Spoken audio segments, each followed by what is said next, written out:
is what we like to play. Yeah, yeah.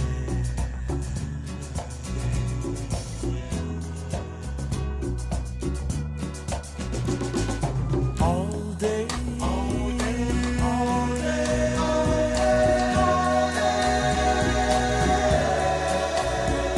to soothe your soul. Yeah.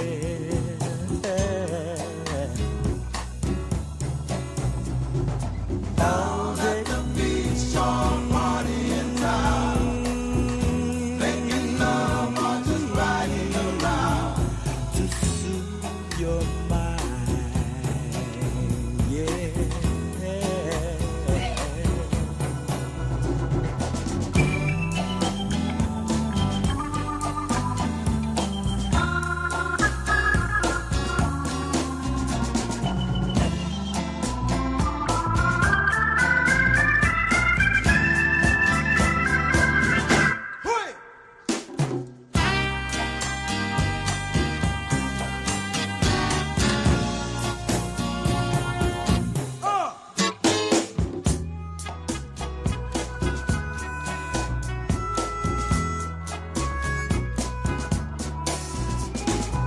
Music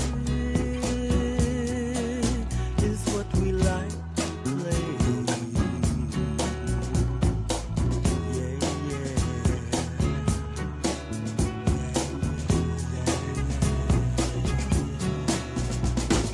All day, all day, all day, all day,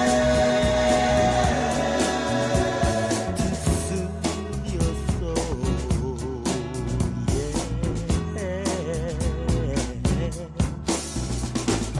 All day, go to the park, rolling in the grass till long after dark, to soothe your mind. Yeah.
We're gonna get started. I just want to let this ride out for a minute. I really love this track.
Yeah, guys, just to let you guys know, I am riding home from work right now.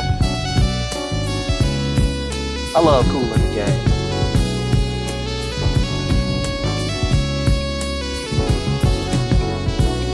Summer Madness came out in 1969. That's how timeless this track is.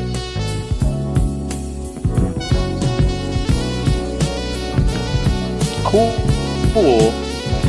And the Gang, most people don't know that Cool was actually the bass player.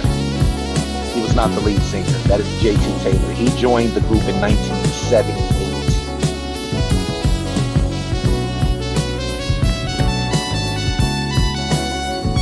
We should take more time to learn about our icons. That first group you heard was the Sounds of War. Another excellent group. Grew up listening to this, listening to my father play music.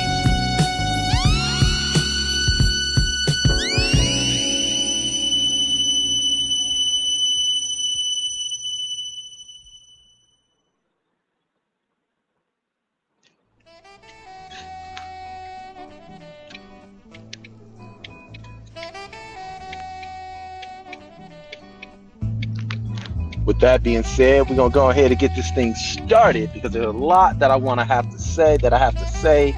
And of course, I'll be opening up the panel just to have a discussion with anybody that wants to join in. But just filling people in on the events that's been going on with me I just been taking it chill, just been relaxing, really just enjoying life. And, you turn on YouTube and you still got your trolls and everything like that. And I think a lot of the trolls, I think a lot of it has to do with mental illness and the fact that they really can't produce any great or good content for themselves. So because I actually got off the phone with my cousin, who is a movie director in Los Angeles, and he's stunning on me, y'all. He showed me his, what was that, a 2024 Porsche? I think it was a 2023 Porsche, electric. Stunning on me. You know what I'm saying? So he's saying, hey, yo, Chris, why don't you come on out here to LA, come kick it with me for a little bit, and let's get your content right. Let's make it more immersive. You know what I'm saying? Give me some tips on this thing here. You guys go check him out. His name is Alton Glass. You guys go take a look at him. You guys are going to see the resemblance in me and him. You know what I'm saying? So pretty successful brother right there. That is my blood cousin. And he, we just got off the phone with each other, and he kind of said, he said, I'll help you out with your Hotep show. Called me Hotep Harris. We could put together some skits. You could be debating an AI version of Umar Johnson, the teddy bear man, the man that's supposedly been building the school for the last 21 years, right? 11 years, whatever the case is. We ain't got no evidence of it.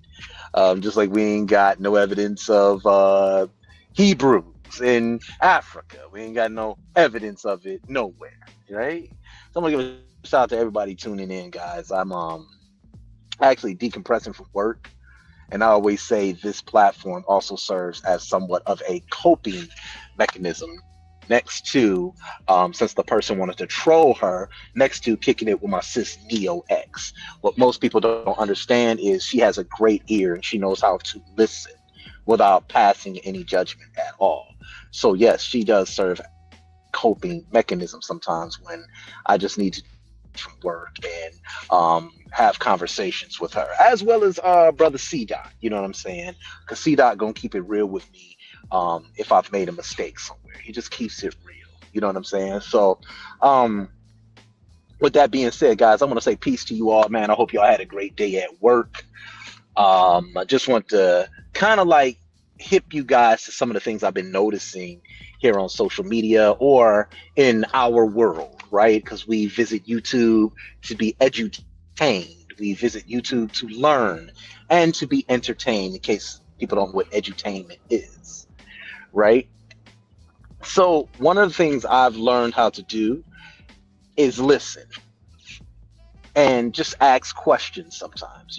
I try not to come across as a know-it-all, but I do have a certain articulation to the way that I speak. And as I was listening over on Clubhouse, I've been on Clubhouse lately, just listening to a lot of the arguments and the presentations that these Hebrews make, or these Christians in peculiar clothing, as Jabari likes to say. I'm listening to them rant and disrespect Africa and disrespect the inhabitants of Africa. And I'm just listening. And I'm listening to them argue about the New Testament. These are Old Testament Israelites arguing about the New Testament, saying things like that's the white man's book. And, we like to ask the question, me and God Mind and a couple other brothers I know, hey, man, well, are you saying that the same pages that the New Testament is found in, the Old Testament is found in? Are you including the Old Testament with that? And they get very defensive over there on Clubhouse, and they just remove you. The minute you ask a question that somehow dissolves a lot of the presuppositions that they're taking, if I'm saying this correctly. Like, if you ask a question such as, I'm an Israelite, Deuteronomy, the 28th chapter tells me. Well, where in the Deuteronomy, the 28th chapter, does it tell you that you are specifically an Israelite? Well, it says they'll go back into slavery. Okay, got you. When did tribes in West Africa go into slavery into Egypt?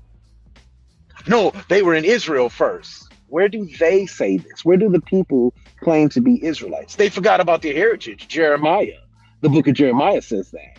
And as you begin to listen to the arguments, it becomes so exhausting trying to constantly go back and forth with them about you're not an Israelite, or they want to have these scripture battles with you and just gish gallop all over the place about why they're an Israelite, right? And some people will come around and say, hey, I'm an Israelite by faith.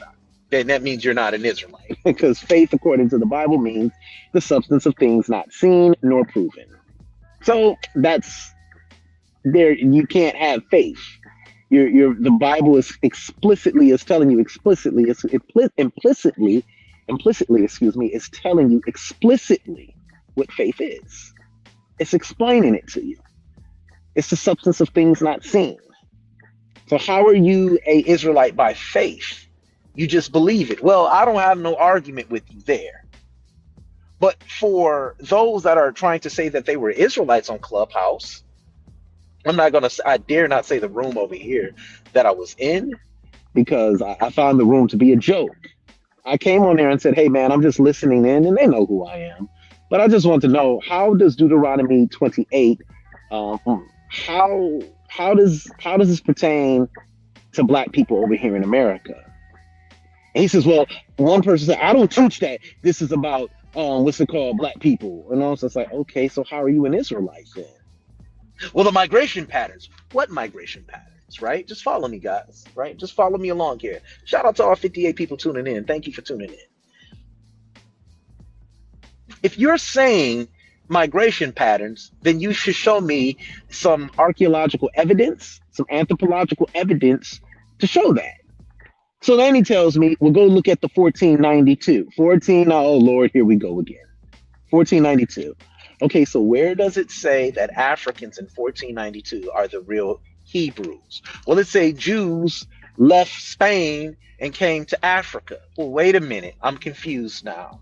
I thought you said that they left Israel and came into the interiors of Africa.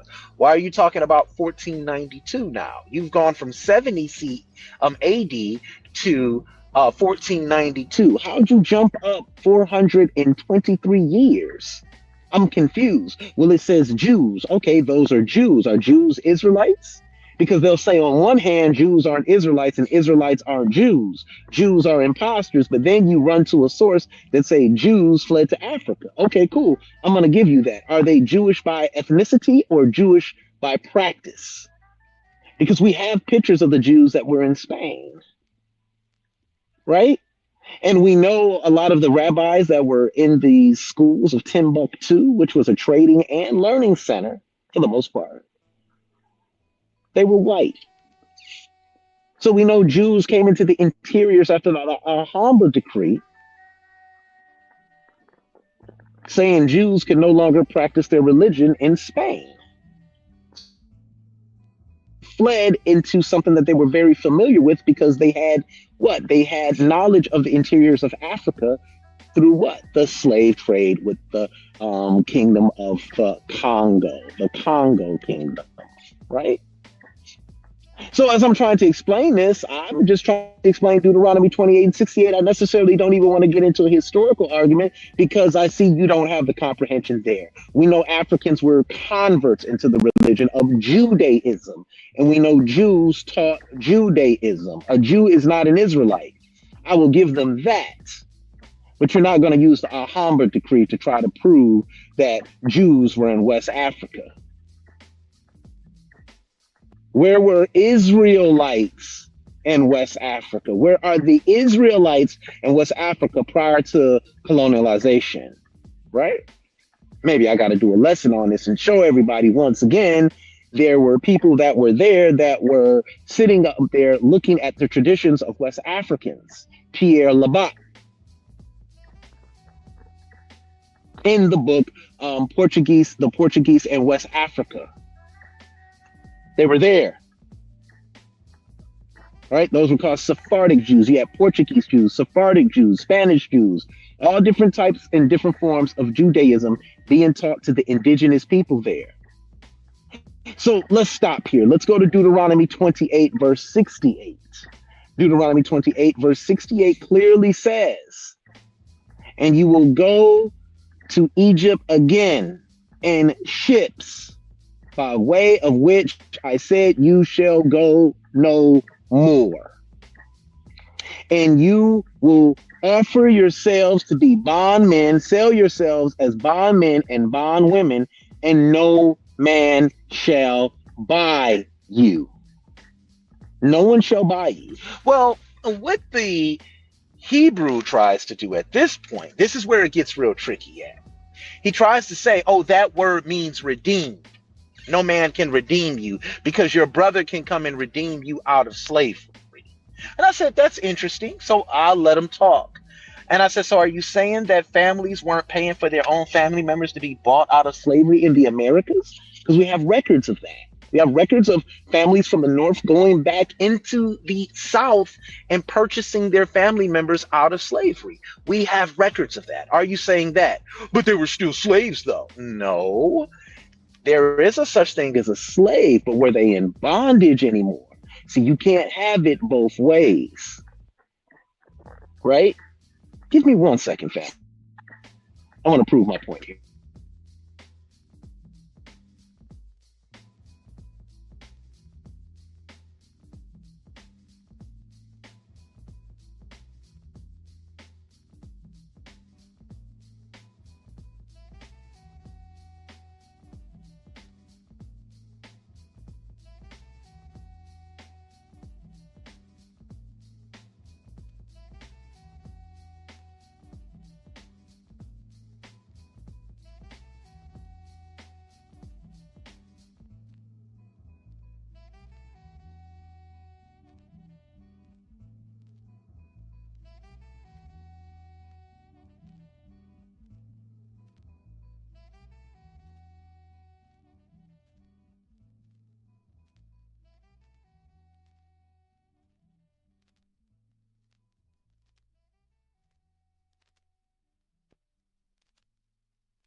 All right, sorry about that, family.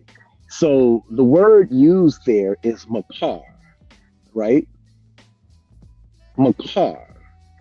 It says you will be sold to your enemies. It means to sell.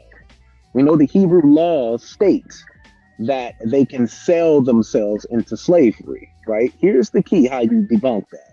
Now, that is a Hebrew word, and you do not use the Strong's Concordance because the Strong's Concordance are Christian defined definitions. You have to use the Brown Drivers Briggs lexicon to fully understand it because they're going to give you the Aramaic Chaldeic use of the word, and it simply means to sell. So you have bondmen and, or excuse me, people that are going to become bondmen and bondwomen wanting to sell themselves into bondage. And it's no man shall buy you. Now, that word there is kana, which means to purchase or to acquire.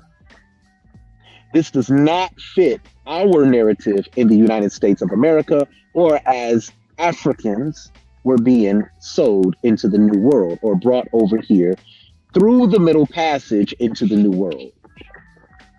And as I asked the question, this entire, and I do mean this entire panel went into an uproar, and all I was doing was reading their text.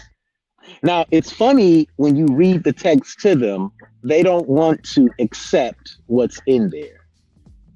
And that is why I say being a Hebrew Israelite is a form of mental illness, no different than being an Aboriginal, right?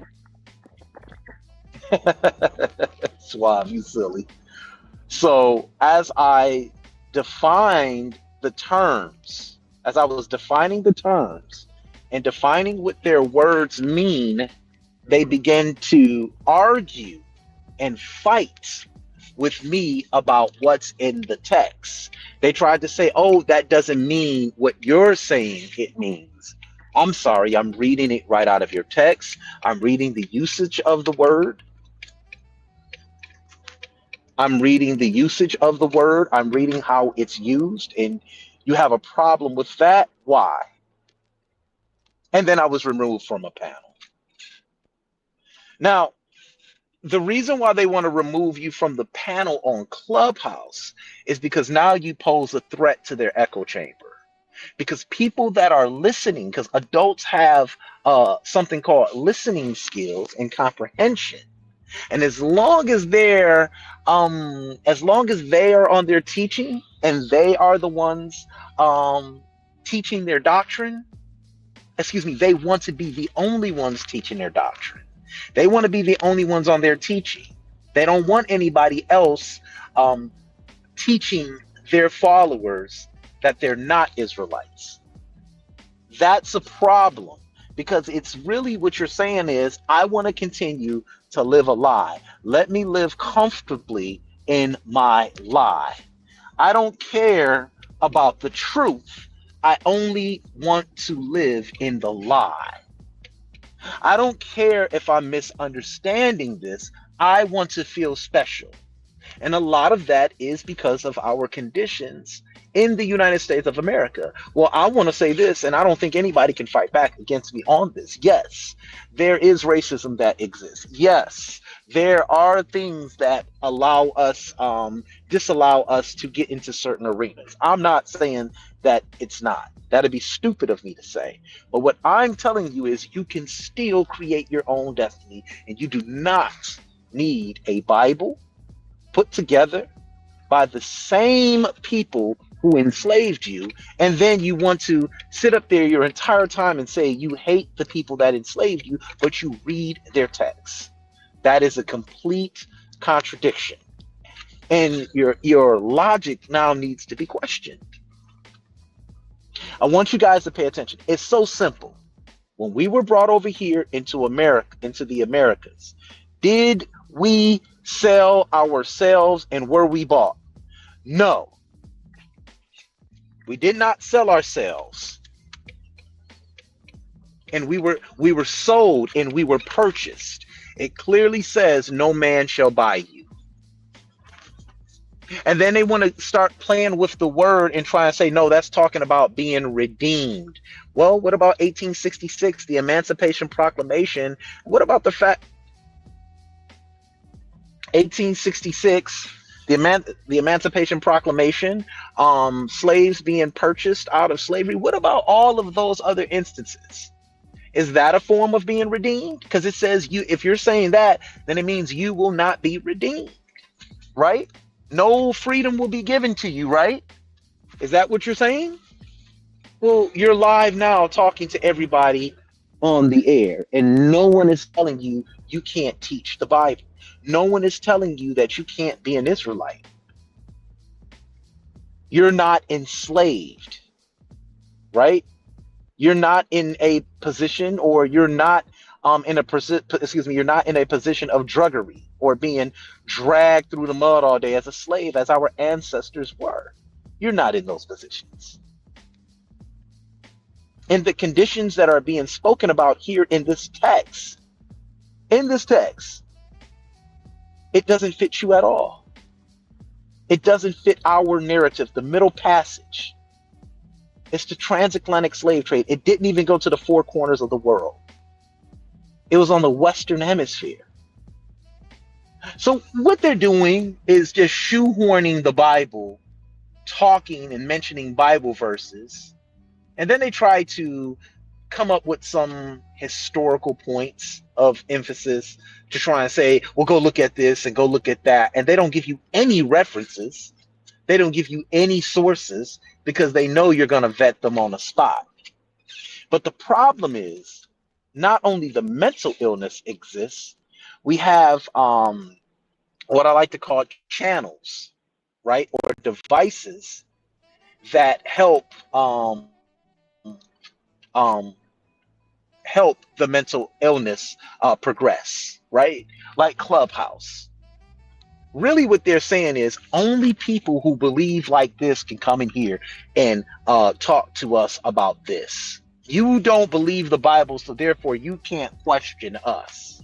And the answers that we give you are good enough. We don't care what the book necessarily says. We want to lean on our own understanding. We want to believe this. You know, when you start getting into a real deep conversation with them, you want to know what they do as an emotional response. Because I say that the Bible makes Karens out of a lot of these men, right? Supposedly black men. It makes Karens out of them. They start saying, well, what do you believe? What do you believe? I didn't know. If we're talking about, like, when I'm trying to have a conversation with them most of the time, I'm not necessarily talking to you about a belief. I'm talking to you from a position of anthropology and historiography and how this culture of people applied the text to themselves. If you think that you're going to sit up here and try to weasel your way out of a conversation by saying, oh, Chris Harris is just arrogant, conceited, and a narcissist, thank you very much. Thank you very much. Thank you very much. I wear that on my sleeve. I have no problem with that, minus the narcissist part. I tell people I put the C in conceited. I put the A in arrogance. Right? Right?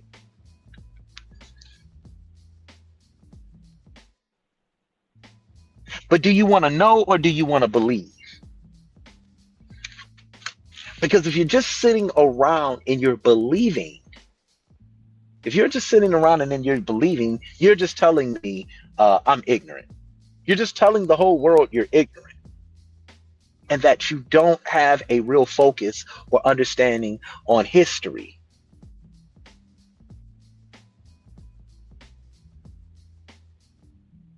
You can call me Hotep Harris. You can call me whatever you want. You can troll me all you want.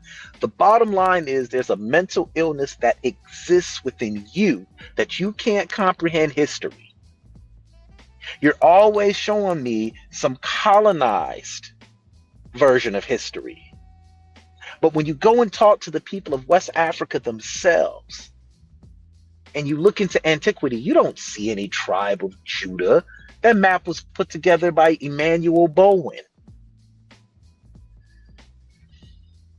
The name of that part of Africa was Gwihu. As a matter of fact, they worship snake gods there. Snake gods were seen as gods of resurrection because of the shedding of their skin, Mami Wata, many different deities they worship there. The lessons are on this channel. You guys can go back and look at them. But it's the mental illness that I'm concerned about, because once you show them in the book, they start fighting.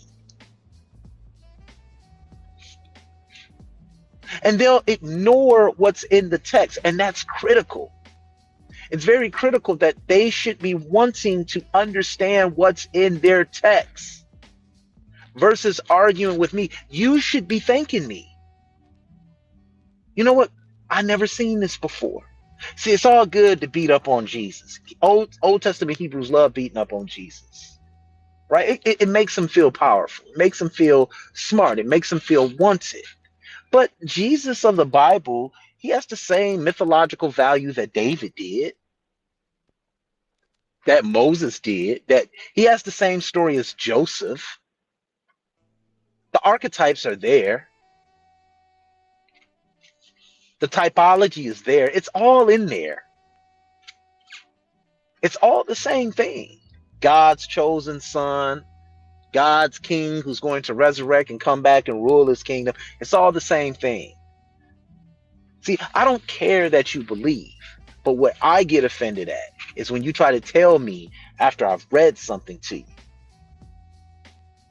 broken it down to you out of your text, and I've showed you the definitions and the functionality of these words that you're misunderstanding, you start fighting and gaslighting. They literally did a whole lesson on me, saying what I don't know, but were not astute enough to bring me on the panel and have the conversation. I didn't even care. I get it. They feel like I'm taking their imaginary friend away from them. I understand that. Neo tells me that all the time. Chris, you're taking their imaginary friend from them, right? I like this one right here. God only appear when you write it down. Yeah. Talk to God. See who answers. I promise it's going to be you. I promise. The only person that's going to be talking to you is yourself. So we have a misunderstanding of a text that they are saying is talking about them. But when you ask them a simple question, how do you superimpose this upon our enslavement?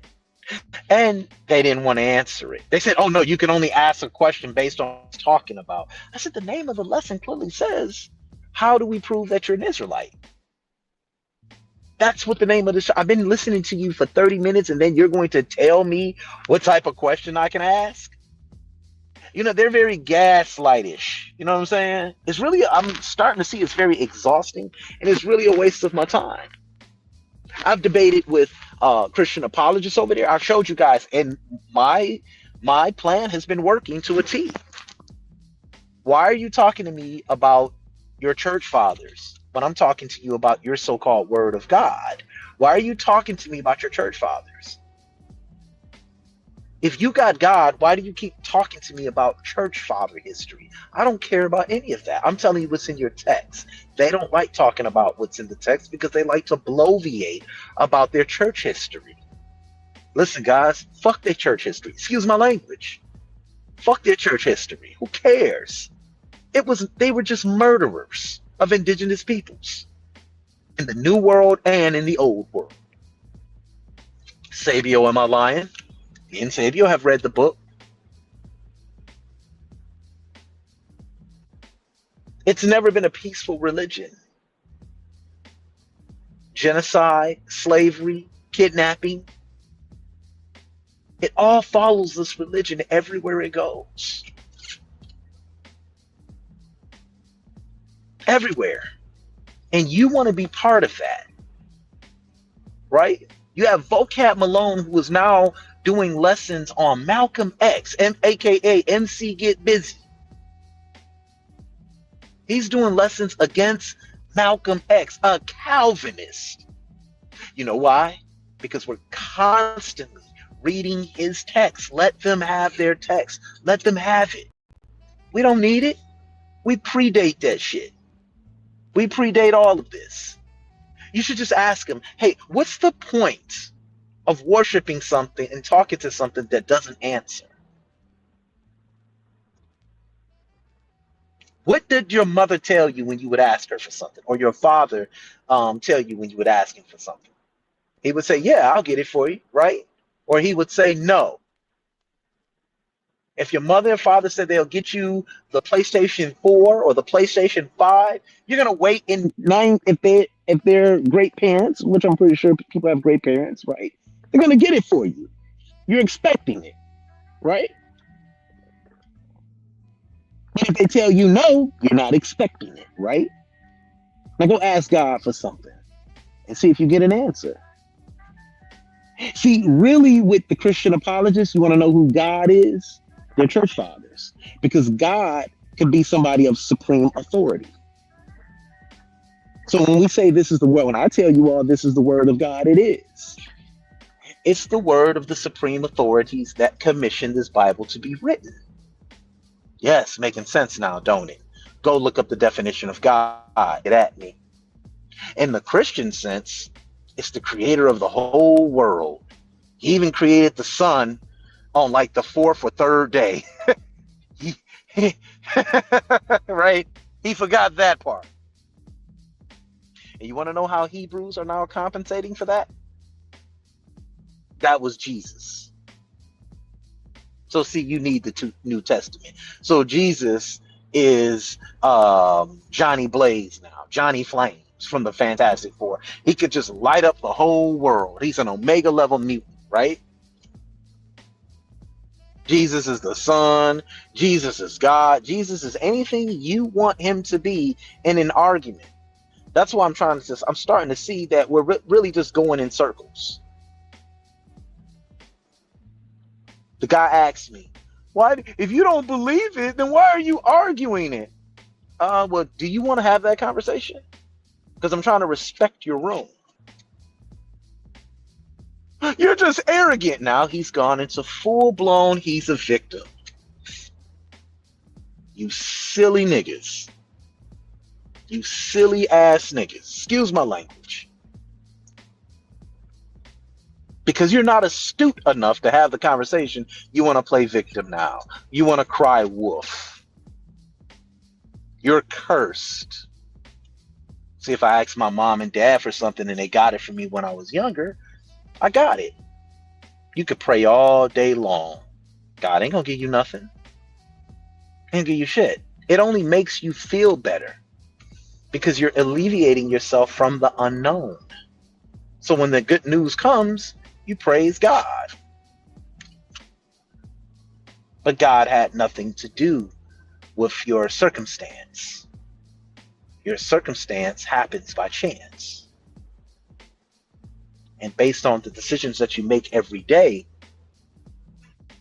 you silly niggas, your circumstances are either going to be great or they're going to go bad based on the decisions that you make. Y'all seen that video about the young man in the store? And them two morons decided to rob him for his shoes? What happened? He capped both of them. They lived, by the way, just for anybody that wants to know, those two men lived. They lived. But as they were on that ground twitching like roaches, they probably was saying to themselves, had I kept my hands to myself, I wouldn't be on the ground right now, laying in my own pool of blood. Witnesses say it was self-defense. No charges are going to be thrown at the shooter, trust me. Albeit he double tapped the kid walking out. See, God didn't do that. That has nothing to do with curses. That has everything to do with the decisions that you made. Should've, would've, could've.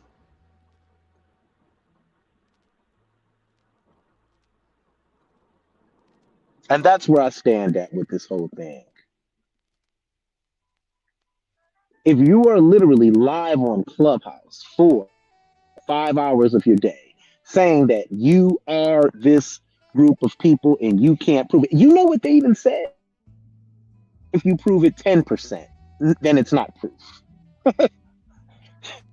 This sister said 10%. And she was gorgeous too. Let me add, her name was Phyllis. She was gorgeous too. She had that nose, that pudgy nose that I love, and them lips. Oh my goodness, she was gorgeous. Brown skin. Oh my God. I said, look at this right here. But afraid of the real answer. She was truly afraid of the real answer. And all I do is point it to them in their text. Here it is. Why is Moses telling them, you shall see Egypt no more, by way of which I told you, you shall not return? He's giving them the conditions that they have to meet in order to live in a land that their God is allowing them to steal. The whole story is a concoction anyway. These weren't nothing but priests from Midian in real time in the 7th century that went into this area conquering indigenous peoples and killing them in the name of their God. That's all it was. You got synchronization going on. We really don't know how deep the rabbit holes go with this text. And you don't know, Solar Mind says something, and I love it when he says, it's okay to say you don't know because you don't know who wrote it. You don't know. So I'm not going to open up a panel and say, hey, prove you're an Israelite. That's a waste of my audience's time because I just proved that you ain't based on your text. It's like when the guy was telling me, oh, yeah, man, I don't teach that all of Deuteronomy 28. What does that mean, all of it? Well, do you teach some of it applies to black people in America? I believe Hebrews was on those boats. Do you believe or do you know? It's okay if you prove 10%. In order for something to be proof, it has to be 100%, sister. Not 10%, not 20%. Not 10%, not 20%. You have to be 100% sure.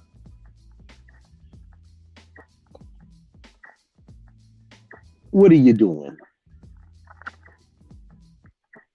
There's an entire continent that has unlimited resources, untapped potential. And y'all worried about some little strip of land called Israel that the whole world feels they got to protect. Hey, wake up, y'all. The God don't exist. Here, read the book again. Did you know Canaanites were living there when God was talking to Abraham saying that it's his land? If it was his land, why didn't he just give it to him in the first place? Wake up, Abraham. Come out of Mesopotamia. Go into Canaan, and everywhere you walk shall be yours. Hey, God, why you just ain't tell the Canaanites that? Why did you need genocide, kidnapping, and slavery to say that it was the Israelites' land? Why did you enslave the Israelites in Egypt in the first place? What's going on here?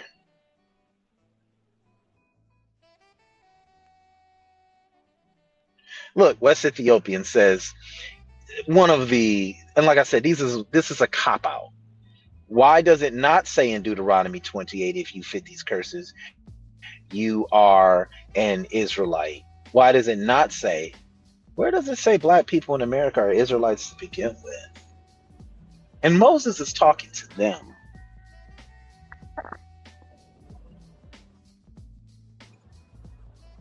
As a matter of fact, West Ethiopian, this is in fact a copy of the Esarhaddon Treaty, written sometimes in the mid-6th century BCE. So the priests, 9 times out of 10, probably use this to give the people law. There was never a united monarchy. That's only in the text. Go read it again. Why didn't God, if he's a righteous God, just give it to Abraham and his family to begin with?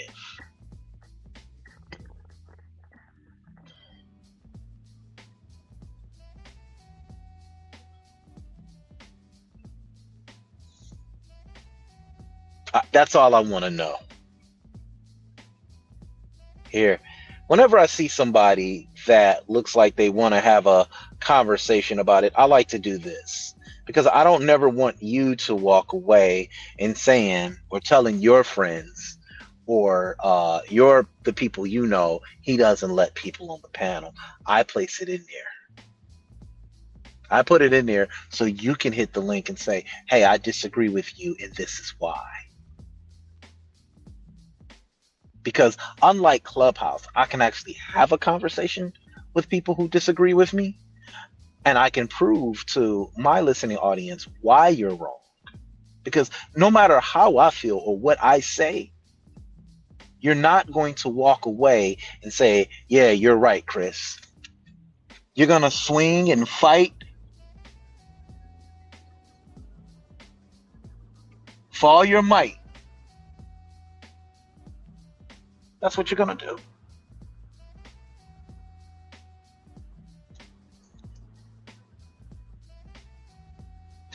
No, I don't think he will.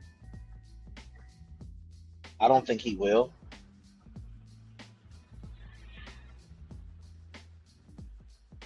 And Bantu language is not Semitic. I don't care if there's some Semitic words in there. I don't care if it sounds a certain way. It's not Semitic. West Ethiopian says, I want to read this. West Ethiopian says, I was comparing it to the conversations in Galatians 3 and 29.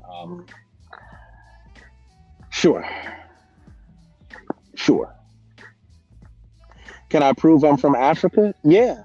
My DNA proves that. Our story over here in America proves that we're from Africa, Joseph. What's the matter with you? We have primary sources and shipment records of Africans coming over here into the new world. And you're sitting back saying, can you prove you're from Africa? Okay, so why are we not Africans? What is so wrong with being an African? Where do you guys get these emotional blitzes on identities? Where do you guys get this stuff from?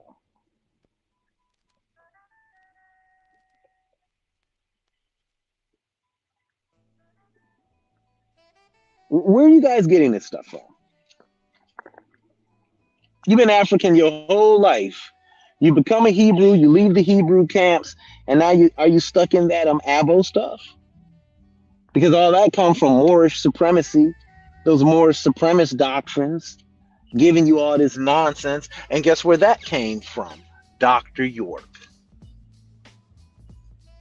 Run around talking about you with some Wahoo Indian.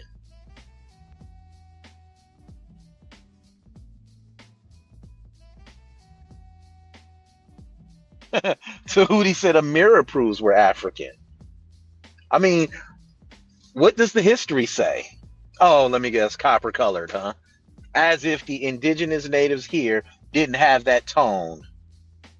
So now you got a gas like that and said, oh, no, no, no, we're the copper colored people. Last time I checked, we're the color of chocolate.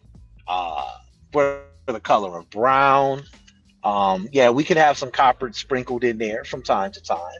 But are you trying to tell us that those people weren't copper colored? I mean, we have primary sources saying that the indigenous people had a copper colored skin, which was very racist, um, to say the least. Calling someone copper colored. You know what I'm saying?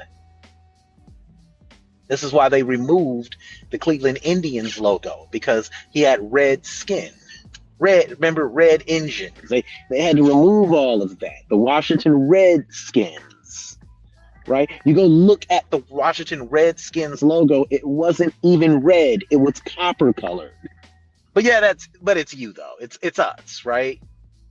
Right? We're the Israelites because Deuteronomy 28, right? You read it in context and you clearly see it can't be talking about us, right? Come on, man. Stop wasting your time with that stuff, man. Wake up.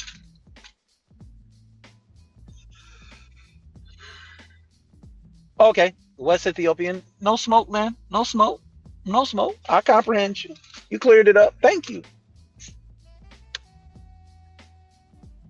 Stop believing them stories you can't prove. You see, once we prove it, you start becoming a Karen now. Come on, Joseph. You bigger than that. Pause.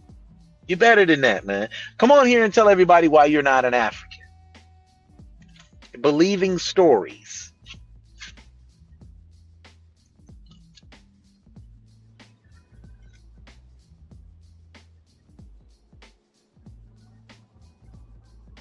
She better get out of her phone crossing that street for she be street pizza. She ain't even looking both ways. Truck gonna come hit her and kaplow. Street pizza. Moreno, sometimes I don't know what you be in here talking about, man. I don't know what you be talking about, man. Some of that stuff you be talking about be sounding spaced out. Hey guys, if you want to come in here and kick it and build, hey, that link is in the chat. The link is in the chat if y'all want to come in here and build. I mean, I just want to share this with y'all, man. Like, it's not even hard to read something in its proper context. We should want to read things in their context. It gives you a better understanding on what's being told to you or what's trying to be taught to you. Y'all get what I'm saying? If somebody's teaching you a lie, it's a lie. It's a lie. You know, I want to tell you guys something. The book was never, ever intended to be literal. Stories of donkeys talking, snakes talking, men flying into heaven, those things were never written to be literal. I'm sorry, I don't know what to tell you. You can sit on Clubhouse all day and act as if you're sharing some secret knowledge and you're building and you're the best to ever do it. And then when two questions get asked to you on the panel, your cop out is an emotional plea. What do you believe? That's garbage. It just shows you're not really astute. I'm literally up here showing these guys what's in your text. And I guess the guy got jealous because the girls was like, oh my God, oh my God, oh my God, whatever. And he decided, I want to attack him now. I swear, man.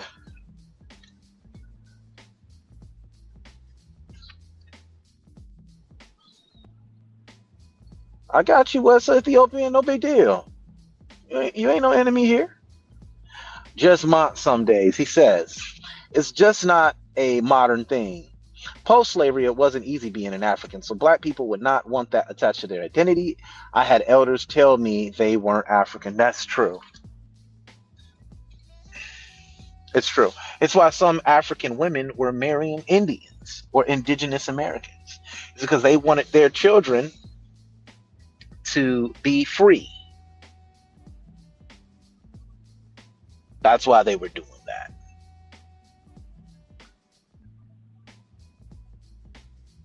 We don't understand life post-slavery or during slavery because we didn't live during that period. We didn't live during those periods. We are the outcome of the sacrifice our ancestors made. I'm sorry, we're the outcome of the sacrifices that our ancestors made, you dumb Negroes who run around claiming this Moses stuff. right? We're the outcome of that. We're the result of the sacrifices that they made. And you know what? The one thing they wanted more than anything outside of freedom? It was education. The right to create their own destiny in this country.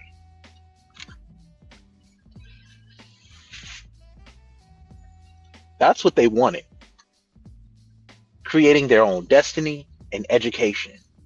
And you mean to tell me you dumb Negroes decide that you don't want to be educated and you don't want to create your own destiny? See, I'll use history. I'll continue to use history against your subpar doctrine.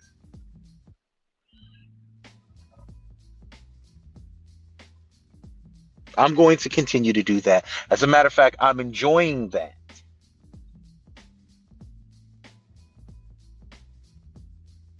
I don't have to deal with antiquity and Moses and something from 1800 BCE. I'll stay right here with our last 200 years.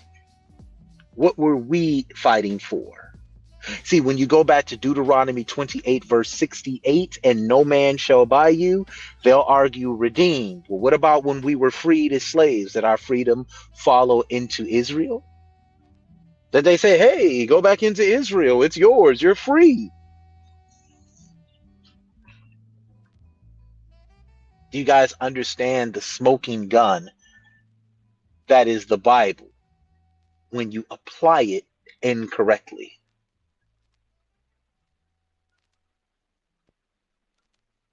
Oh, you see how vague this is, guys? You believe the lies that are proven to be lies. You're not saying anything, Joseph.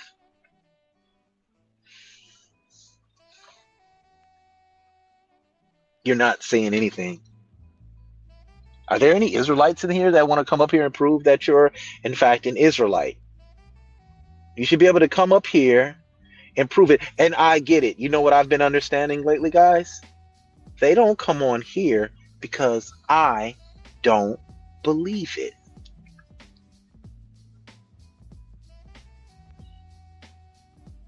I don't teach Jesus existed. I don't teach Paul existed. I don't teach any of it.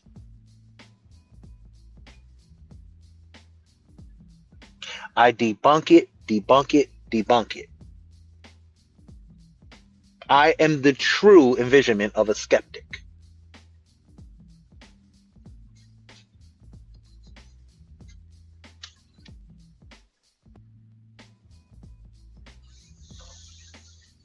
Joseph, can I ask you a question? Can you come on the channel? I want to ask you a question about not being African. I just want to ask you that. Come on the panel. You know how to hit that link. Come up here. Let's have a conversation for a minute, Joseph. Just me and you. Let's have an intelligent conversation. Joseph, come up here, hit the link. I want to have an intelligent conversation with you on why you're running around teaching us and probably children that you're not African.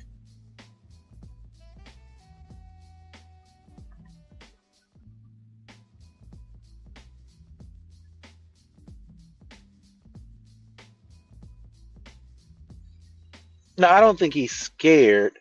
I think he's very combative. And what I'm trying to get him to do is, hey man, pull your guard down, lower your guard, and just have the conversation. And I promise you, I won't even argue with you. I just want to ask you, why are you telling people that you're not African?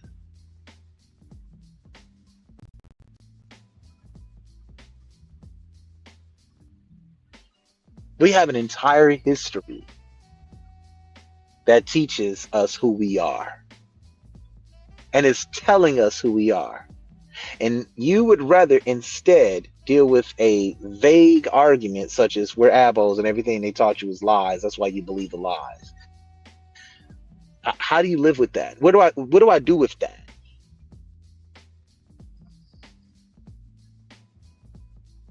What do I do with something like that?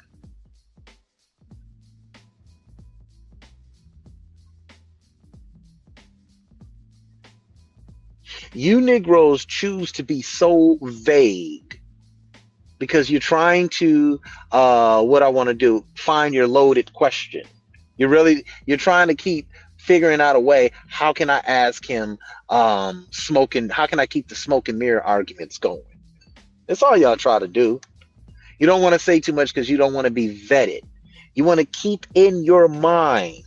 This is what you're trying to do. You're trying to keep that source in your mind that you misunderstood, like Walter Plecker in the reclassification of Indians to Negroes. You guys didn't even understand what you were reading.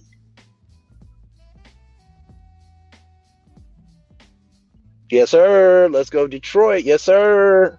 Let's see who we got.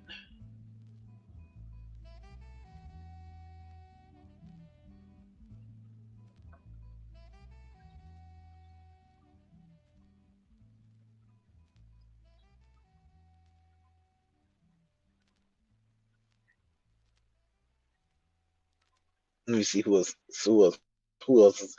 I believe in the Bible, fool, and the history within. You believe in the Bible? What does belief in the Bible mean, Joseph? Have you ever read Hebrews 11? I want you to go read Hebrews 11 and then ask yourself, why is nothing tangible in the Bible? Find anything. Why can't you find anything? No Abraham, you can't find any evidence of him. No evidence of Jesus. No evidence of David. No evidence of Solomon in his kingdom. There's no evidence. But yet, this is supposed to be happened what in the first millennium BCE when the temple was built. But yet, you can't find any traces of David in this temple or Solomon in this temple, right? No evidence. How do you believe it? What does belief encompass?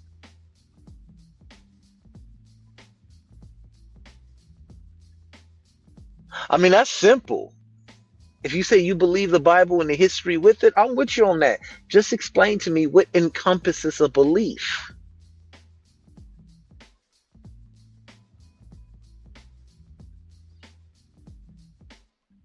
You said you're Torah only. Okay, that's what's up. What encompasses a belief?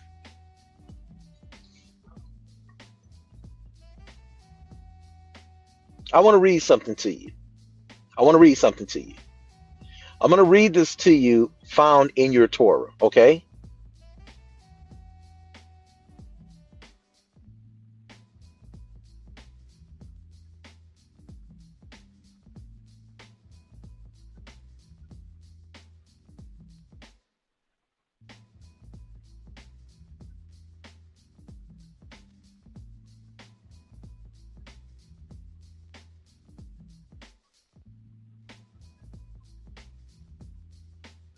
I want to read this to you real quick.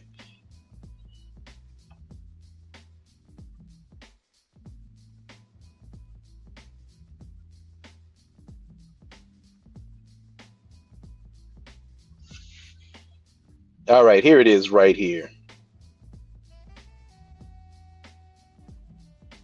Oh, let me try this again. This is why I got to go get me a what's it called, a Galaxy. I'm done with iPhones now. I'm getting tired of this. Here, when I pull this up.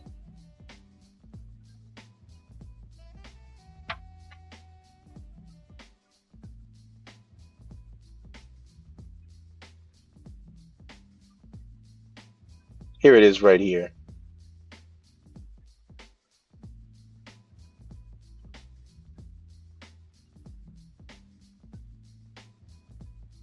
Okay, this is in Psalms, the 44th chapter, right? And this is what it says. It says, we have heard with our ears, O God, what our fathers have told us.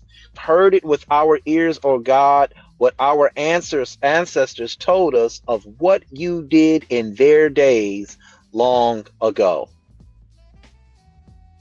King James Version. We have heard with our ears, O God, our fathers have told us what work you have done in their days in the times of old. Why is this important? Because in Psalms, the 78th chapter, Mr. Old Testament, Why am I reading this? It says right here, Psalm 78. This is how we know it's out of sequence. It says, I will open my mouth in a parable. I will utter dark sayings of old, which we have heard and known, and our fathers have told us. We will not hide them from their children, showing to the generation to come the praises of the Lord and his strength and his wonderful works, what he have done. Skip down to verse 6. For he established a testimony in Jacob and appointed a law in Israel, which he commanded our fathers, that they should make them known to their children. Wait a minute.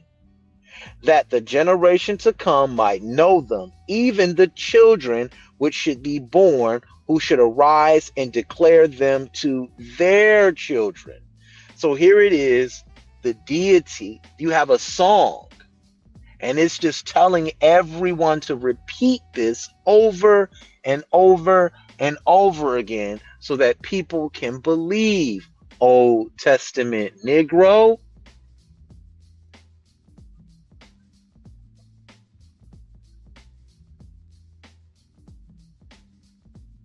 It's telling them to believe. They too have no real evidence on where this stuff is coming from. Old Testament Negro.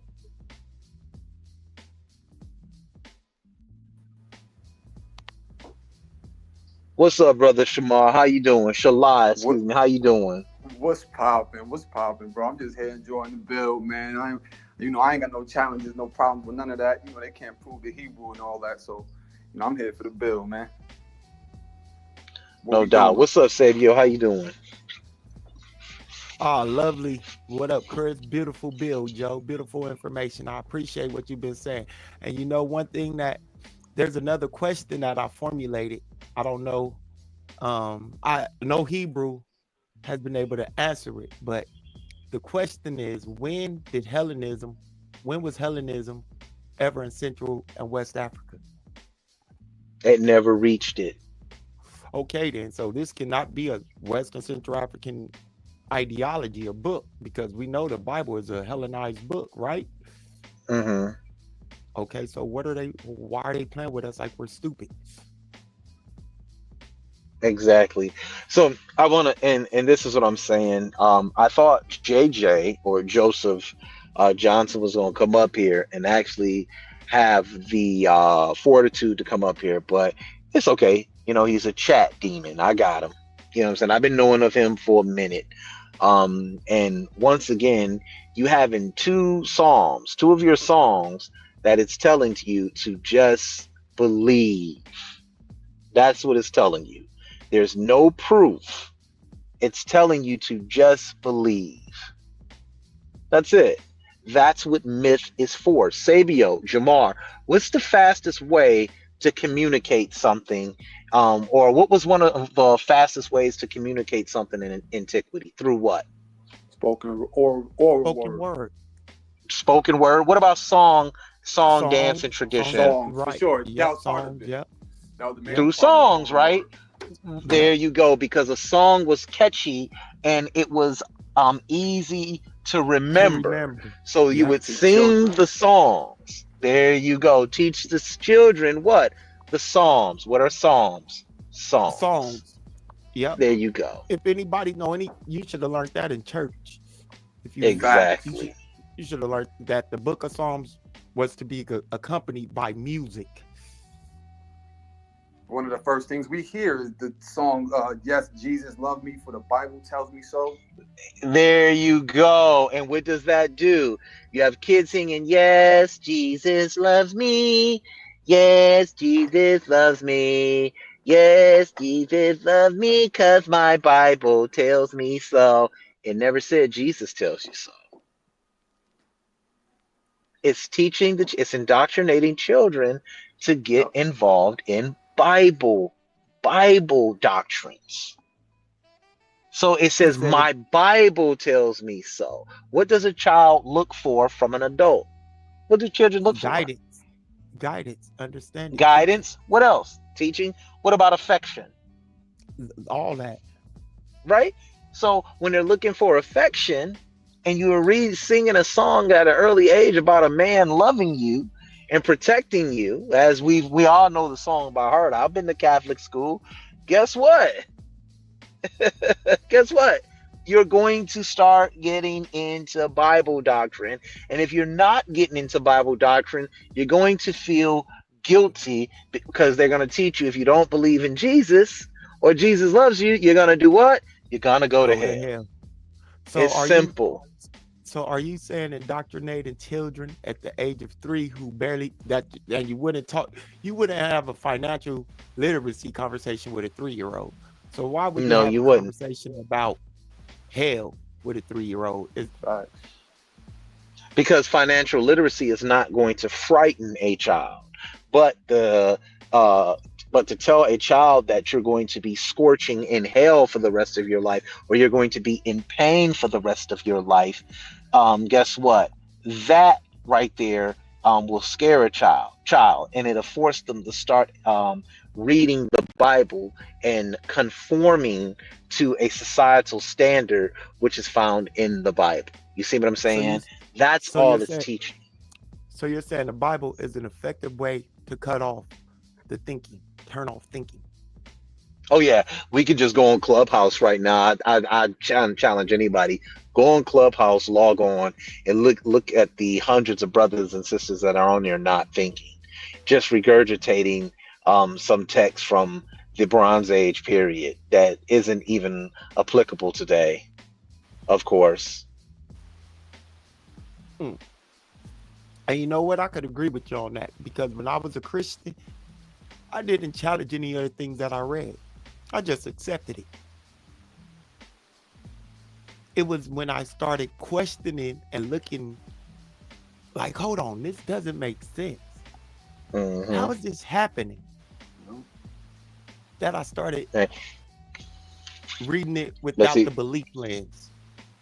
Right. Well, see, once I began to read it, it just became simple for me. Like, okay, when I was a Christian, I became a Old Testament because I began to say, hey, these things aren't talking about him. Well, actually, you know what? I'm lying there. That's not right. I saw a couple of videos on why Jesus is not a Messiah, and I was afraid to look at the videos, but they had Yup. piqued my interest so much. Finally, I listened to it. And then I saw a couple of lessons on why the Bible is a bunch of nonsense. And then I began to read it, and then I began to challenge it through the methodology of historical research. And I began to say, wow, there's nothing there. And that's when I just kind of like put the whole thing down. You know what I'm saying? So Joseph Johnson says, I work for a living. I did know bro was on, and me and him talked on the phone about this. Okay, your point. You know what I'm saying? But yeah, you guys go on Clubhouse anytime you want, and you guys are gonna hear a lot of effective gish galloping going on over there. And the minute you ask a question, um, they cop out with the emotional plea of what do you believe, as if me believing something opposite you is going to prove what you're saying is true. That's a Mm, flawed way to think. right. And you know what? That is I don't know why that is the question. We're not talking about my belief. We're Right. talking about a specific book that gives a person a specific belief. The Bible gives you a belief that you are an Israelite. So this is what we're specifically talking about. We're not talking about if I'm an atheist, an anti-theist, agnostic, whatever. My belief should not even be relevant to the conversation. Well, see, they don't like to have a proper debate structure. They feel like they have to poke back at something. Oh, you got to give me something to poke at. That's not how debates are. If you're saying A and A is true, and I'm saying B and B, you're wrong. That's my job to prove to everybody you're wrong. With people, like I said, they make these emotional pleas copping out by asking you, what do you believe? You And understand? And that's the you know what? problem. I think that's what I'm starting to get annoyed with, because when I joined these panels, when I started my show, Chris, and started doing it, I was joining them not to get into emotional arguments. Like, if just to try to actually have a conversation and figure out the truth of shit, get to the bottom of shit. Like, all this emotional shit where we at now, to where everything becomes a personal attack. Like, why are you even joining the panel if you are not really joining the panel to discuss what's been discussed? If I ask you a question and you don't know the answer to it, just say that. Like my man, he in the comments crashing out. He in the chat crashing out right now. And it's like, you said you know that you are a Hebrew by using the Bible, talking about the history within. Where, just don't let them leave that square. Where does it Right. say that you are an Israelite or a Hebrew, whatever you want to call yourself?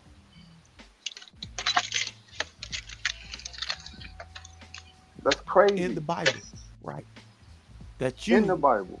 and your people are these people.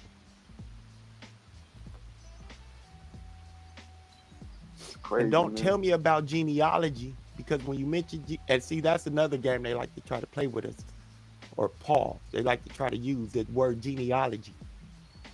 But what is genealogy connected to? DNA. It's in Well, the here, let's look word. at it like this. One of the things I do is when I listen to people speak, one of the things I begin to do is I listen to people speak. I notice, and it's very disturbing. You talk to them about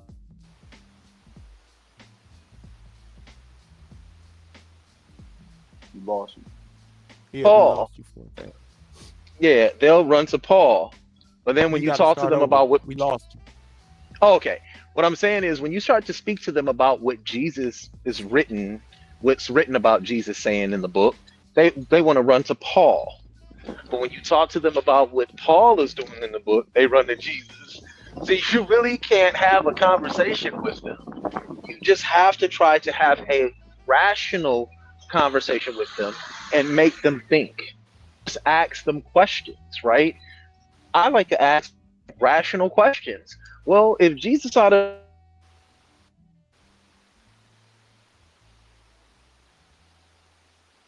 Lost you again. Jesus was born of the seed of man, where are you getting the virgin birth from? Right? If Yep. Jesus is saying that he's the son of man, why are you continuously telling me he's God? Right?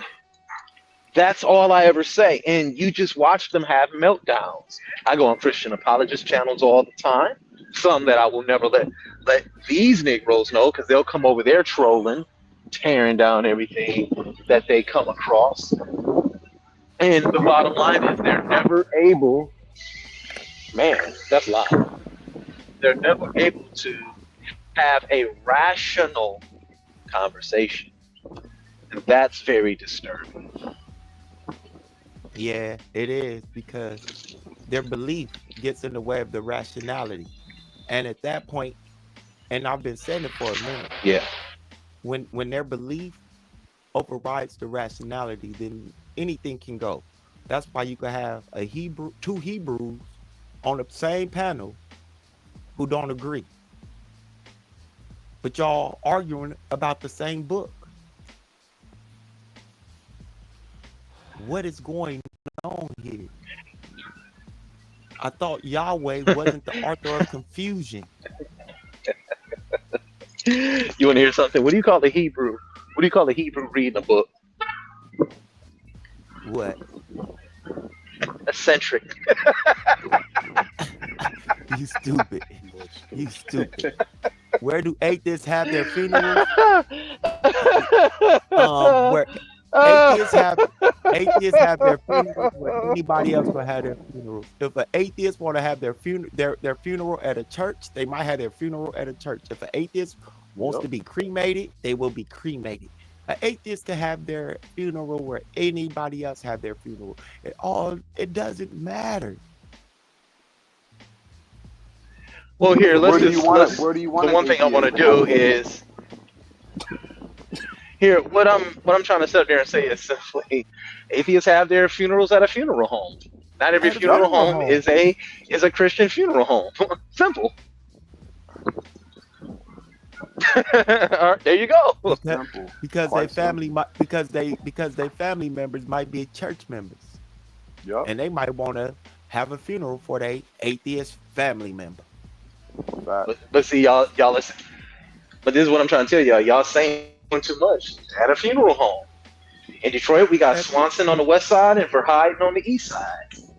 Neither one of them really bring religion into it. Hey, you want to bury your loved one? Go to Swanson on the west side. You want to bury your loved one? Go to Verheiden on the east side. Simple. And my thing is this: like It's just he that simple. he on this kick. You can't prove you're African. I wonder if he would say this to a so-called white person. You say you can't prove that you're Eurasian. mm, It's just it's a form of self-hate. yeah, It's a form of Stockholm anything but syndrome. African. It's a form of cognitive dissonance. For you to say that you can't prove that you're African, you can go to a trichologist. You don't even got to go as far as DNA. You can go to a trichologist, and the trichologist can tell you that you are African just by looking at your scalp and your hair. You can go to a dentist, and if they see a spot of melanin on your gums, they will be able to tell you that you are African. If you have a scoop at the back of your teeth, it will tell you what kind of You're DNA you are. African. You don't got to give your blood. There's undeniable things that will define who you are and what you are. You Yeah, don't gotta go as far as giving your blood or spit to somebody. it's culture vulturism on steroids. It's the anything but African on steroids. We have decided there has been a group of African Americans, black men and women, who decided long ago that we are going to culture vulturize every other's cultures because of the so-called lostness of our history and our identities. So whenever you hear we are lost, we lost our identities, we don't know who we are, this is where they stand at. So that's why it's so easy for them to be Moors, Hebrews, Native Americans, Asians, anything but African, yo. Crazy.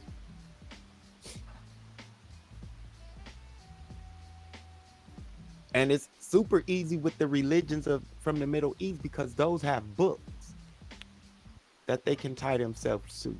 Islam and Judaism, they have a book that gives a people some type of identity and the land that they can lay claim to. No.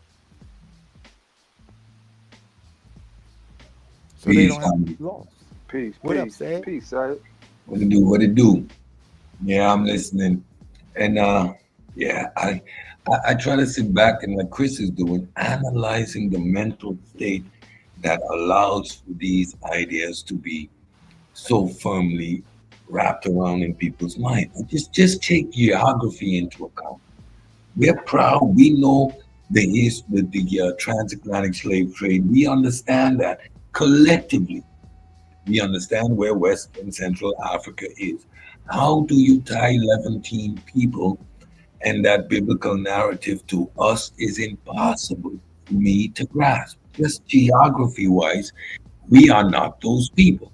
Now, like you can say, Paul, who is the real author of this thing, he was going after the money. The money was in Europe. So of course everyone could be part of this Messiah thing. But again, he went from the Middle East to Europe. He didn't come to West and Central Africa. And even if he did, we would have just been included and not rendered Jews or Israelites. So, whichever way you turn and twist it, you can believe what you want. But how do you usurp the identity of another people just based on your geography? It is not applicable. And you know what? You just brought up another question that I think that I don't think they really pay attention to. Um, if this is our book and Paul wrote all those letters, what letters did he write to Central or West I'm, Africa? I'm, I'm waiting on to see one because we're obviously dealing with Pauline doctrine.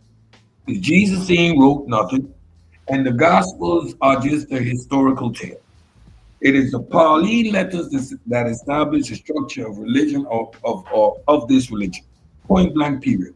An educated hustler who saw a way to make money out of this thing. He talks about the money he makes in his life.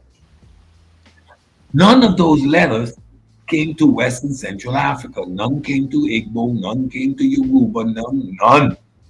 None was even sent to Timbuktu. Right. Not All one letter. Europe. Not one letter to Alexandria, Not even Egypt. Alexandria. I was just about to say that. Not even. I mean, You didn't even write to the. You didn't even write to the Cop. You don't even have a letter to the Coptic people. exactly. So You writing the Arabs, Turks, the Gala are Gaelic people. The Galatians, Yeah, they're Gaelic people. all the people of Asia, Eurasia. All his letters went to the Eurasian people. Greek, Turks, Arabs, and Gaelic people. That's who he's writing to. Well, you know what, y'all? As always, they're not going to come up here. Maybe I'll start talking about the Exodus again. You know, those are very Damn. illuminating conversations, right? This nigga said the Exodus. You know, so I want to say shout out to everybody for tuning in. Shout out to Cedric. What's good with you, man? How you been? please, Chris. And you know, I'm enjoying. They're gonna be scared of you, Chris. I told you so. Cause you're coming from inside out. Yeah, Yeah, they got nothing for you. yeah. They don't even want to answer the question. Same thing with an apologist. I tell people just open up the book. Don't argue with them about this insignificant church history nonsense. Don't even go into that. You know what I'm saying? It's a waste of time. That's a waste of time, and it's very poor scholarship, right? Yeah. When you tell me Tacitus says what those group of people over there, what is that proving? Nothing. It didn't prove nothing. Josephus, okay, Josephus is recording what that group of people said. Okay, what does that prove? That this group of people said that. Doesn't prove anything beyond that. So and again, y'all need to slow down. We know the quote unquote consensus today is Jesus' historical character. When you examine where that consensus comes from and what it relies on, you know that there's no consensus. First of all, if you examine it purely from a historical narrative, it's just conjecture.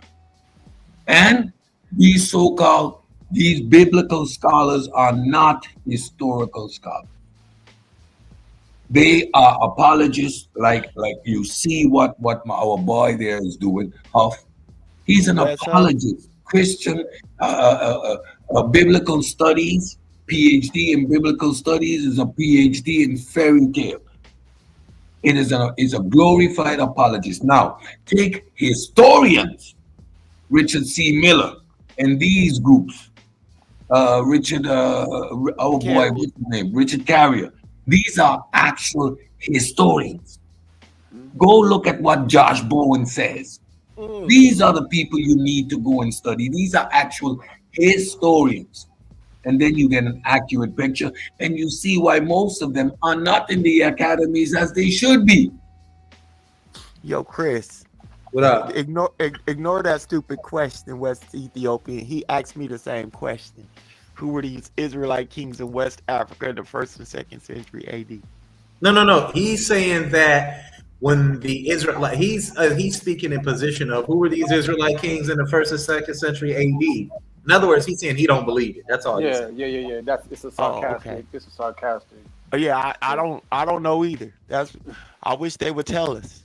Yeah. They haven't told me one Israelite king in Western Central Africa in the Man first or said second stop century. bringing up fake people. The whole book is riddled with legends. Yeah. So guys, Stop bringing up man, fake I'm people. gonna We get are ready fake to people. I'm gonna get ready to shut it down. I just walked through the door. I want to relax a little bit. Probably sit back, play me some games for a minute. I just want to kick it with y'all about some shit and just build with the audience for a little bit. Let everybody know, look, man, I'm still around. I just been chilling. I'll be going live a little bit more and more, but just building with the audience, building with the family, letting everybody know what's going on out here. And we know we could see Cedric over there on Pseudo Killers, to see Sabio around, even on his own channel. And brother Jamar up here, he comes over here on my channel. He's a supporter of mine, as the other two brothers are also. And I just wanted to share with y'all some perspectives here. As you can see, they don't come up here. I'm a problem, and I don't mind that. So, guys, I'm gonna get ready to shut it down. Thank y'all for stopping by. If y'all want to say peace and give y'all last comment, go right ahead. All right, peace, family. Let yeah, me just peace. say, y'all keep running from Chris, because y'all can't stop the MVP. I told y'all gonna have problems. I just want to say peace, and for all you Bible thumpers, tell Yahweh and his son Jesus to give y'all some better arguments, because y'all need help. Well, just get outside the book, man. Thanks for having me on, Chris. Peace, Sabio. Peace to Cedric. Peace to the chat. Man, get out the book, man. Do some extra biblical work. Don't be afraid to tap in.